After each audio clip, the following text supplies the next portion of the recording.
कानून व्यवस्था वाला विभाग है, law and order, zero tolerance. क्या कल की घटना ने साबित नहीं कर दिया कि जीरो टॉलरेंस वालों की पॉलिसी जीरो हो गई? ये जीरो टॉलरेंस पॉलिसी जीरो है। आज ही मुझे किसी ने एक अखबार की कटिंग भेजी, कानपुर की घटना है। एक को जरूरत थी डायल 100 के, डायल 112 को फोन किया उसने, न जाने कितनी बार फोन किया, लेकिन कहीं कोई जवाब नहीं मिला। कई बार, एक बार नहीं, 2 बार नहीं, 3 बार नहीं, 5 बार नहीं, 10 बार नहीं, 20 बार नहीं, 30 बार कॉल करने के बाद भी डायल 112 इमरजेंसी सर्विस पुलिस की मदद करने नहीं आई। ये वो इमरजेंसी सर्विस थी जो समाजवादी सरकार ने न्यूयॉर्क की पुलिस से सीख करके उत्तर प्रदेश को दी थी। 2 भाइयों की तो जान चली गई ना। क्या उनके भाइयों की जान नहीं बचाई जा सकती थी अगर पुलिस पहले से काम करती तो? न केवल वो, बल्कि घटना से पहले आप याद कीजिए देवरिया वाली घटना।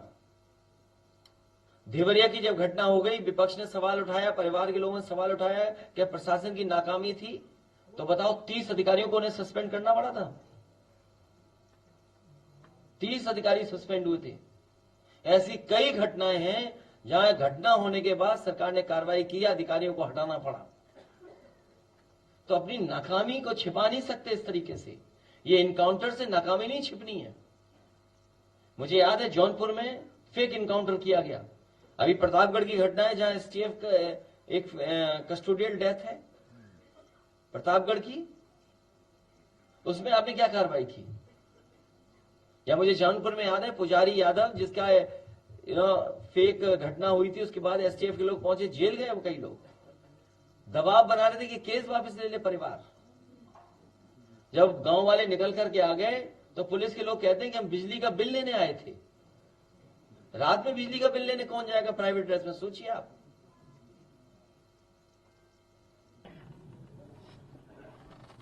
साथ ही साथ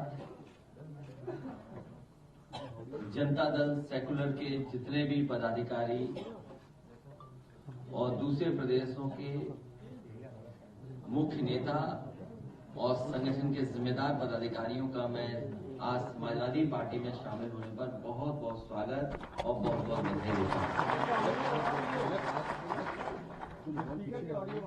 इसके साथ साथ भारतीय समाज दल, इनके बहुत सारे सहयोगी साथी आए हैं जो आज समाजवादी पार्टी में शामिल हुए हैं। पूरे उत्तर प्रदेश में और देश में जहां भी इनके सहयोगी साथी होंगे वहां समाजवादी पार्टी की मदद करेंगे। दूसरा शोषित समाज अधिकार पार्टी है, जिसका समर्थन आज समाजवादी पार्टी के प्रत्याशियों को मिला है। मुझे खुशी है इस बात की कि आज जब संविधान को बचाने के लिए, लोकतंत्र को बचाने के लिए पूरा देश देख रहा है और खासकर उत्तर प्रदेश में निर्णायक लड़ाई होगी, उस समय ये समाजवादी पार्टी का साथ देने आए हैं। मैं इन सब का बहुत बहुत आभारी हूं। हमारे गोंडा के पार्टी के संगठन के सभी साथियों का, जो मंच पे बैठे हैं, जो सामने बैठे हैं, और साथी हैं जिन्होंने समाजवादी पार्टी में विनोद शुक्ला जी को लाने का काम किया है। विनोद शुक्ला जी अकेले नहीं आए हैं, इनके सहयोगी समर्थक बड़े पैमाने पर हैं जो आज समाजवादी पार्टी की मदद करेंगे, न केवल गोंडा में बल्कि आसपास के जिलों में। मैं विनोद शुक्ला जी और उनके सभी सहयोगी साथियों का बहुत बहुत स्वागत समाजवादी पार्टी में करता हूं।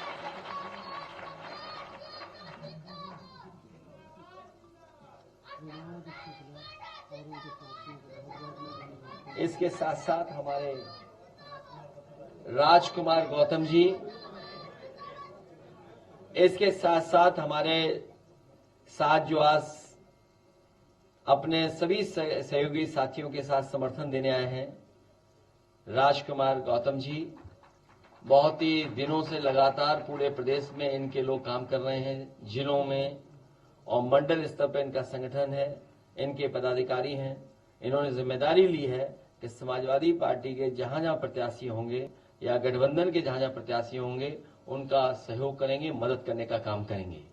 इसके साथ साथ कन्नौज के बहुत ही जिम्मेदार कार्यकर्ता, जमीनी कार्यकर्ता दीपू चौहान जी के साथ साथ संजीव कठेरिया, रामवीर सिंह कठेरिया जी से लेकर के हुकुम सिंह साग, अनिल कठेरिया, जय नारायण गुप्ता जी, नरेंद्र शर्मा जी से लेकर के बड़ी संख्या में जो समाजवादी पार्टी में आज शामिल हो रहे हैं, मैं उन सभी कार्यकर्ताओं का, नेताओं का जो जमीनी हैं, जो जमीन पर समाजवादी पार्टी को मजबूत करेंगे, मैं उन सब लोगों का बहुत बहुत धन्यवाद और आभार प्रकट करता हूं।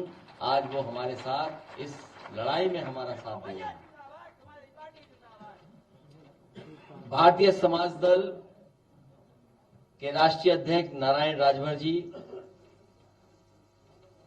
प्रदेश अध्यक्ष आरडी कश्यप जी, प्रदेश अध्यक्ष महिला प्रकोष्ठ प्रीति वर्मा जी, राम कुमार राजभर महामंत्री, इनके साथ हजारों कार्यकर्ता पूरे प्रदेश में हैं जो समाजवादी पार्टी का समर्थन करेंगे। हमें उम्मीद है कि इस बार ऐतिहासिक परिणाम उत्तर प्रदेश देगा। भारतीय जनता पार्टी जहां नारा दे रही है 400 पार, वहीं देश की जनता 400 हराने का नारा दे रही है। जहां 400 पार, वहीं 400 हार, क्योंकि चरम सीमा पर महंगाई है। अपने ही वादे किए हुए कि किसानों की आय दोगुनी होगी, किसानों की बर्बादी हुई है, किसानों की लूट हुई है, किसानों के साथ धोखा हुआ है, गरीबों के साथ अन्याय हुआ है। ये किसान और गरीब भूलने वाले नहीं हैं और प्रदेश का नौजवान कभी भारतीय जनता पार्टी को भूलेगा नहीं। जिसने नौजवानों का भविष्य छीन लिया, नौजवानों के बढ़ने का रास्ता रोक दिया। उनका सपना था कि वर्दी पहनेंगे, वर्दी पहन करके सीमा की रक्षा करेंगे, लेकिन आधी अधूरी नौकरी से उनका जीवन बनने वाला नहीं है। अग्निवीर जैसी व्यवस्था लागू कर करके भारतीय जनता पार्टी ने तमाम नौजवानों के सपनों को तोड़ने का काम किया है। न केवल अग्निवीर व्यवस्था खराब है, वहीं भारतीय जनता पार्टी नौकरी नहीं देना चाहती थी, इसलिए जानबूझ करके पेपर लीक कराए। और इतने पेपर लीक पूरे देश में नहीं हुए होंगे। और ये दुनिया की जो सबसे बड़ी पार्टी है,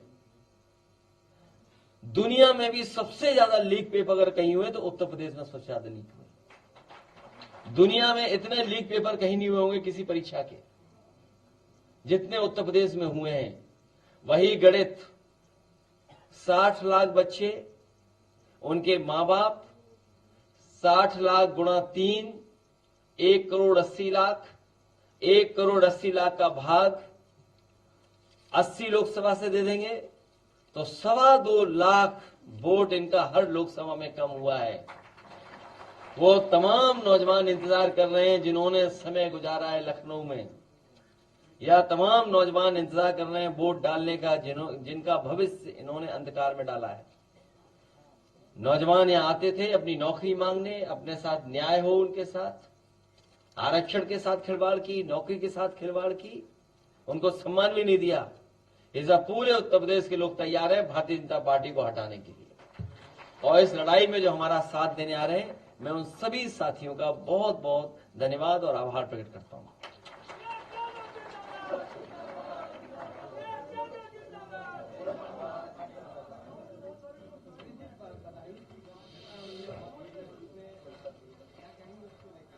ये प्रशासन की नाकामी है। मैंने कल भी कहा था और फिर कहता हूं, कई विभागों में कंपटीशन चल रहा है कि कौन अपना स्तर ज्यादा गिराएगा। स्वास्थ्य विभाग उत्तर प्रदेश के किसी कोने में आप पता कर लीजिए। इसी हॉल में मैंने कई बार कहा और सदन में कहा कि इस सरकार ने एक भी जिला अस्पताल नहीं बनवाया जिसमें गरीब का इलाज हो पाए। जितने मेडिकल कॉलेज बने हैं वो आधुनिक खंडर हैं। और याद कीजिए, कुछ दिन पहले मुख्यमंत्री जी जा रहे थे सैफई मेडिकल कॉलेज में 500 बेड सुपर स्पेशलिटी हॉस्पिटल का उद्घाटन करने, लेकिन वहां पर मैंने वीडियो पहले जारी कर दिया जहां पर अधिकारी फीता लगा करके खड़े थे। मुख्यमंत्री जी की हिम्मत नहीं हुई उस बिल्डिंग में जाने की, क्योंकि उस बिल्डिंग में कुछ था ही नहीं। सोचिए, जिस बिल्डिंग में बेड न हो, जिस बिल्डिंग में स्टाफ न हो, जिस बिल्डिंग में चेयर, टेबल, कुर्सी, दवाई, मशीनें कुछ न हो, उसका उद्घाटन करने जा रहे थे मुख्यमंत्री जी। सोचिए आप, सवाल ये नहीं है, इससे ज्यादा गंभीर सवाल है कि हमारे प्रेस के लोगों ने वो एक भी अस्पताल नहीं दिखाया जिसमें कुछ भी नहीं था, खाली है। जैसे अधिकारी मुख्यमंत्री जी को धोखा दे रहे हैं,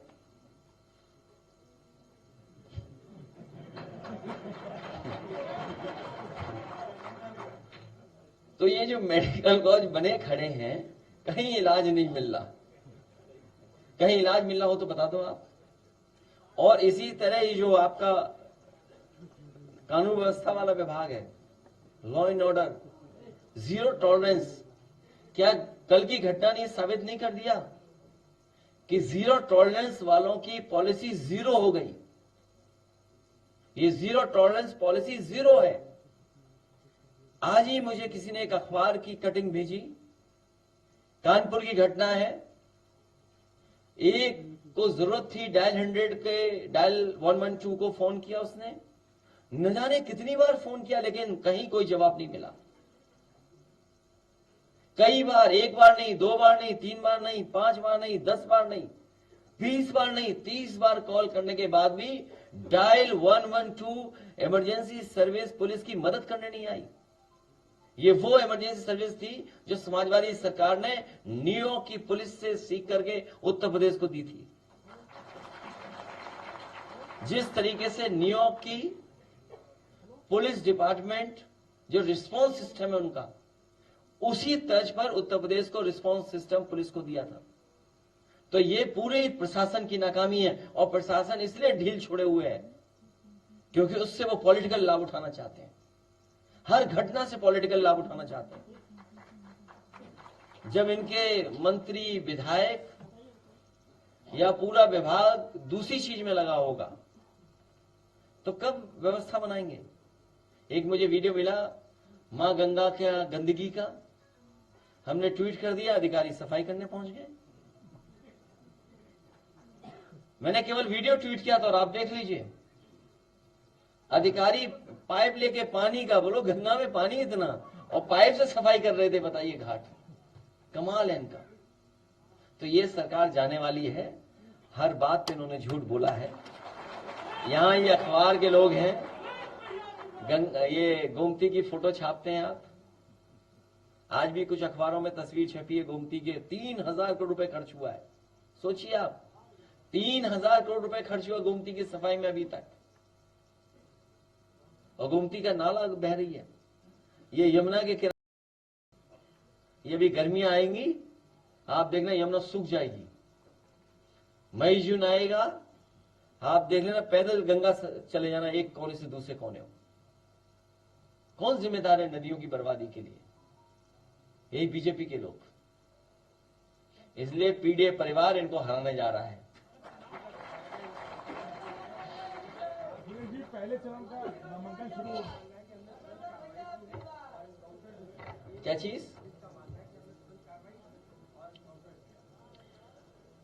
2 भाइयों की तो जान चलेगी ना। क्या उनके भाइयों की जान नहीं बचाई जा सकती थी अगर पुलिस पहले से काम करती तो? न केवल वो, बल्कि घटना से पहले आप याद कीजिए देवरिया वाली घटना। देवरिया की जब घटना हो गई, विपक्ष ने सवाल उठाया, परिवार के लोगों ने सवाल उठाया कि प्रशासन की नाकामी थी। तो बताओ, 30 अधिकारियों को उन्हें सस्पेंड करना पड़ा था। 30 अधिकारी सस्पेंड हुए थे। ऐसी कई घटनाएं हैं जहां घटना होने के बाद सरकार ने कार्रवाई की, अधिकारियों को हटाना पड़ा। तो अपनी नाकामी को छिपा नहीं सकते इस तरीके से। ये इनकाउंटर से नाकामी नहीं छिपनी है। मुझे याद है जौनपुर में फेक इनकाउंटर किया गया। अभी प्रतापगढ़ की घटना है जहां एसटीएफ का एक कस्टोडियल डेथ है प्रतापगढ़ की, उसमें आपने क्या कार्रवाई की? या मुझे जौनपुर में याद है पुजारी यादव जिसका फेक घटना हुई थी, उसके बाद एसटीएफ के लोग पहुंचे, जेल गए वो कई लोग। दबाव बना रहे थे कि केस वापस ले ले परिवार। जब गांव वाले निकल करके आ गए तो पुलिस के लोग कहते हैं कि हम बिजली का बिल लेने आए थे। रात में बिजली का बिल लेने कौन जाएगा प्राइवेट ड्रेस में, सोचिए आप।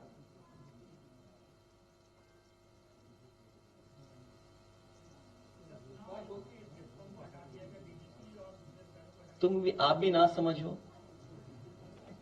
इसलिए ना समझो कि आयोग उनका, आयोग जैसे चार्ज दे रहा वो उनका। हमें उम्मीद है कि आयोग कार्रवाई करेगा और कहीं एक पैनल बनाकर किसी नए अधिकारी को जिम्मेदारी देगा।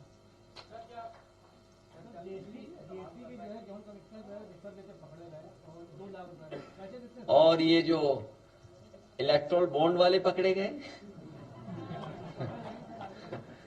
ये तो छोटी चोरी बता रहे हो आप। ये चंदा वाली वसूली, चंदा नहीं है वो, याद रखना, ये चंदा शब्द गलत बोल रहे हैं आप। वो चंदा नहीं, वो वसूली है, वसूली थी वो।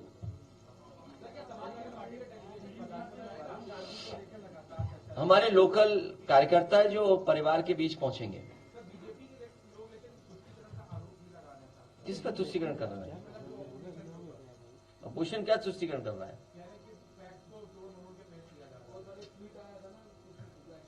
क्या ट्वीट आया था? ट्वीट से तो गंगा साफ हो गई। क्या ट्वीट?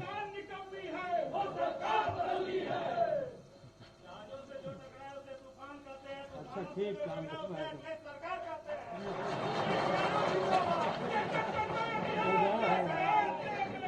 ये अभी तो नॉमिनेशन आज ही शुरू हुए हैं, अभी बोर्ड पढ़ने तक कितना जोश होगा सोचिए आप।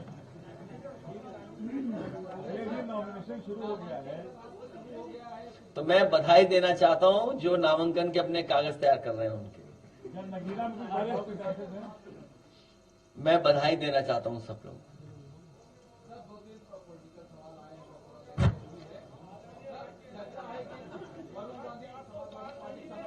400 हार।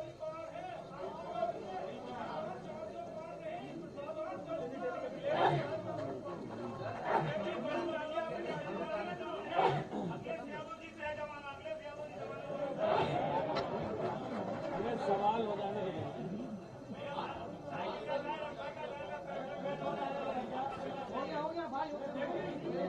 ये जो और हमारे पार्टी में शामिल होना है और सहयोगी समर्थक कुछ न बोले, अभी प्रेस के लोगों को पूछ लेने दो।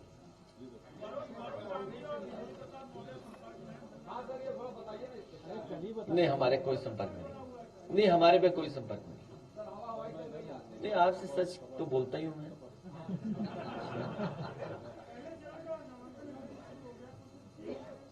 हो जाएगा, कोई खास नंबर नहीं बचे, 2-3 सीटें बची हैं।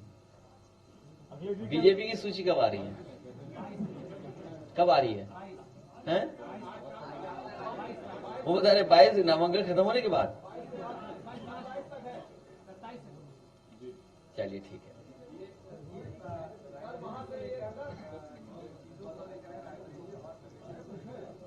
तो वो कांग्रेस पार्टी को तय करना है कि कांग्रेस पार्टी किसको लड़ाएगी। कांग्रेस के बारे में थोड़ी मैं बोल सकता हूं। हमारा तो समर्थन है और हमारा संगठन जो भी तय हो जाएगा उनकी तरफ से, हमारा पूरा संगठन ईमानदारी से उनकी मदद करेगा। अरे भाई आपको कितनी बार बताऊं मैं, 3 × 60 = 1,80,00,000। उसका भाग दे दो 80 से, 2,25,000 वोट कम हो रहा है भारतीय जनता पार्टी का हर लोकसभा में। क्या जवाब है भारतीय जनता पार्टी के पास? आय दोगुनी हुई नहीं, स्मार्ट सिटी बने नहीं, क्या इंफ्रास्ट्रक्चर में काम हुआ है? बिजली महंगी, सब कुछ महंगा। और हिसाब किताब लगा लो तो बताओ 10 साल में नमक कितना महंगा हुआ। और इन्हीं की सरकार में एनसीआरबी का आंकड़ा कहता है कि 1 लाख किसान ने आत्महत्या की है। 1 लाख किसान ने, क्या आप कल्पना कर सकते हैं 1 लाख किसान इस देश का आत्महत्या कर ले? नौजवान आत्महत्या कर रहे हैं, पेपर नहीं लिख पाए, परीक्षा कैंसिल हो गई, आत्महत्या कर ली। डिग्री जला करके चले गए, कहा कि इस डिग्री से मुझे कोई नौकरी नहीं मिलने वाली है। मां बाप को माफी मांग के चले गए, सोचिए आप। और हम तो ये भी जानते हैं पैकेज न मिले तो चैनल भी बंद हो जाएंगे।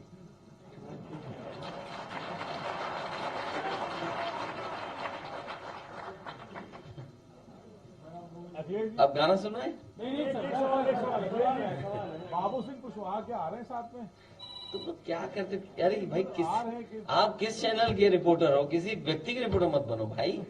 सर आज स्वामी सुनने में आ रहा है नहीं अभी कोई ऐसी प्रसाद सूचना नहीं। मौर्य का बयान आया है, उन्होंने कहा किसके? स्वामी जी का चचा क्या सर स्वामी प्रसाद मौर्य जी का बयान आया, उन्होंने कहा है कि हम अखिलेश जी के संपर्क में हैं और हमारी कोई नाराजगी उनसे नहीं रही। हाँ हमारी कोई नाराजगी नहीं है, ये बोला। खबर चल रही है कि चक्कर भी काट। अब बताओ आपको अजय बताओ, ये दुख नहीं है आप लोगों को? दुख नहीं है कि बताइए राज्यसभा हम लोगों ने खो दी, राज्यसभा खो दी। एक पढ़े लिखे आदमी को हम लोग भेज रहे थे, उसकी चिंता नहीं है आप लोगों को, आप वो चिंता कुछ और है। सोचिए आप क्या खोया हम लोगों ने, और क्यों खोया? क्योंकि सबको पैकेज मिल गया, पैकेज से खोया ना हम लोगों ने। अब तो पता लग गया बीजेपी पे कितना पैसा है। देखिए अभी भी उन पे ईडी सीबीआई इनकम टैक्स है। वादा करके भी भेज दिया ईडी। नहीं ये तो गलत बात है। ये तो इसलिए गलत है कि मिले सरकार के लोग, मान लीजिए उन्होंने आश्वासन दिया कि हम आपकी मदद करेंगे, चलो हमने भी इसलिए उन पे कहा कि आप मान लीजिए सरकार की बात, हमारे हाथ में तो नहीं है ना ईडी सीबीआई इनकम टैक्स, तो हमने बात मान ली उनकी। लेकिन पता नहीं क्या हुआ, फिर ईडी पहुंच गई। तो ये तो वो दिख रहा है, और जिन्होंने पैकेज लिया नहीं दिख रहा, उनका क्या बताओगे? उनका भी तो बताओ। वो तो चले गए लालच में, अभी फ्लाइट मिला नहीं है सर। चलिए प्रेस